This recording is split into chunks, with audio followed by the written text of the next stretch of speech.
असेल तर आपण पाहतोय पुण्यामध्ये नेमकं चाललंय काय असा सवाल उपस्थित केला जातोय। मध्यधुंद तरुणानं शास्त्रीनगर चौकात सिग्नलवर अश्लील चाळे केलेले आहेत। पुण्यामध्ये आता जर आपण पाहिलं मागच्या काही दिवसांपासून अशाच गुन्हे घडतायत।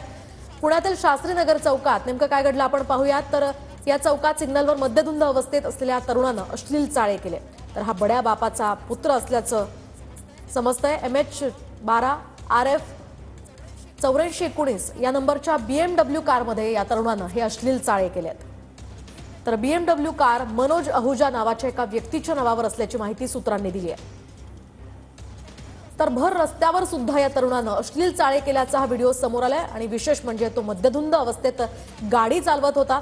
या तरुणावर गुन्हा दाखल करण्याची प्रक्रिया सध्या सुरू झाली आहे। तर येरवडा पोलिसांकडून या तरुणाचा शोध घेतला जातोय। आताच खरं तर पोर्शे कारचे हे प्रकरण ताजं असताना हा प्रकार घडलाय। अश्लील चाळे करणारा हा तरुण मित्रासह पुण्यातल्या वाघोलीच्या दिशेने जात होता अशी ही माहिती मिळते।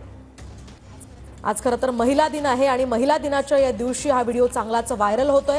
या प्रकरणामध्ये पोलिसांनी या व्यक्तीवर कारवाई करण्याची मागणी सुद्धा रुपाली पाटील यांनी केलेली आहे। एकूणच पुण्यामध्ये आतापर्यंत अनेक गुन्हेगारीच्या घटना घडत आहेत। गेल्या काही दिवसांपासून पुण्यामध्ये प्रचंड गुन्हेगारी वाढलेली आहे। आताच आपण पाहिलं ससून रुग्णालयातलं ड्रग्ज प्रकरण असो की मग IT कंपनीत तरुणीची हत्या असो किंवा मग शिवशाहीमध्ये एका तरुणीवर अत्याचार असो, या सगळ्या घटनांकडे गांभीर्यानं पाहणं आणि त्यावर विचार करणं अत्यंत गरजेचं झालंय।